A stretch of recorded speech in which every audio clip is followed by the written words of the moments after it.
ప్రభునందు ప్రియులైన మీకందరికీ యేసుక్రీస్తు ప్రభువారి నామములో శుభవందనాలు తెలియజేస్తూ ఉన్నాం. దైవజనులు బ్రదర్ భక్త సింగ్ గారి పరిచర్యలో నుండి అలసిన వాణిని ఊరడించు మాటలు. జూన్ 20.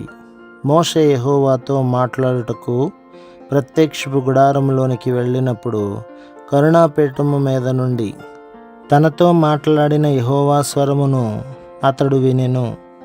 సంఖ్యాకాండం 7వ అధ్యాయం 90వ వచనం. దేవుడు తనకు పరిశుద్ధ స్థలమును నిర్మించుమని ఇశ్రాయేలీయులకు ఆజ్ఞాపించిన తరువాత మోషేతో, కొండ మీద నీకు కనుపరచబడిన వాటి రూపము చొప్పున వాటిని చేయుటకు జాగ్రత్త పడుము అని ఎంతో వివరముగా చెప్పెను. నిర్గమకాండం 25వ అధ్యాయం 40వ వచనం. ప్రత్యక్ష గుడారము ఏ విధముగా నిర్మించబడవలెనో 25 నుండి 40 అధ్యాయములలో వివరించబడినది.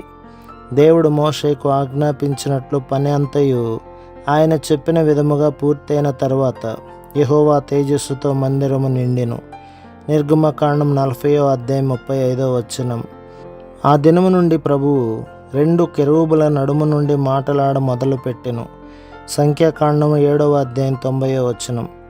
ఏ విషయములోనైనను ఎవరైనను దేవుని చిత్తమును తెలుసుకొన గోరిన ఎడల మోషే యొద్దకు గాని అహరోను యొద్దకు గాని వచ్చేడివారు.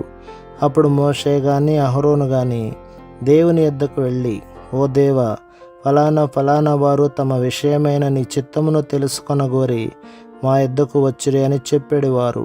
అప్పుడు దేవుడు 2 కెరూబుల మధ్య నుండి వారితో మాట్లాడేవాడు. తర్వాత ప్రత్యక్షపు గుడారము మీదకి అగ్నిస్తంభము గాని మేఘస్తంభము గాని దిగివచ్చును. కొన్ని దినముల తర్వాత గాని వారములు లేక నెలల తర్వాత గాని మేఘము ఎత్తబడినప్పుడు దేవుని యొద్ద నుండి సూచన ఏమనగా వారు తమ ప్రయాణమును ముందుకు కొనసాగించవలెను. దేవుడు 2 కెరూబుల మధ్య నుండి మాట్లాడుట, మేఘము ద్వారా దైవ సన్నిధిచే నడిపించబడుటాను ఈ రెండును పరిశుద్ధ స్థలము యొక్క గొప్ప ముఖ్యాంశములై ఉన్నవి. పరిశుద్ధ స్థలము లేకుండా ఈ రెండును సాధ్యము కావు.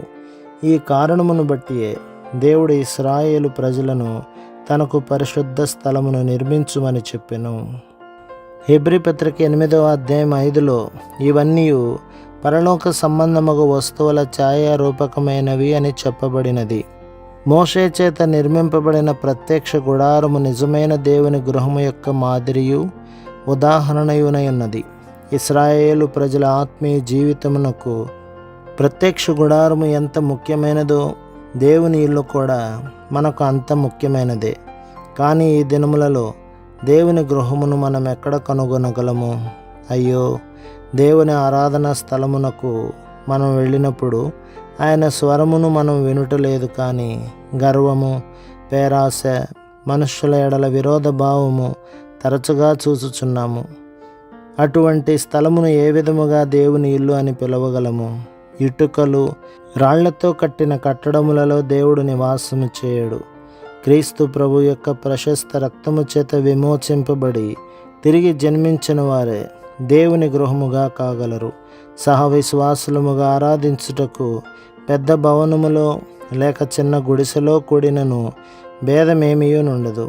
దేవుడు మనతో మాట్లాడుట, ఆయన చిత్తమును బయలుపరచుట, మన ముందు దేవుని సన్నిధి శక్తితో మహిమతో వెళ్ళుటాను ప్రత్యక్ష గుడారము యొక్క 2 ప్రాముఖ్యమైన విషయములు మన మధ్యలో కనబడని ఎడల దేవుని గృహమని పిలువబడు అధికారము మనకు కూడా లేదు. జీవము గల సంఘములో దేవుడు మనతో మాట్లాడుట వినగలము. ఆయన చిత్తము బయలుపరచుట చూడగలము. ఆయన శక్తి మహిమలను కనుగొనగలము. ప్రభు మిమ్మును, మీ కుటుంబమును, మీ సంఘమును దీవించి ఆశీర్వదించునుగాక. ఆమేన్.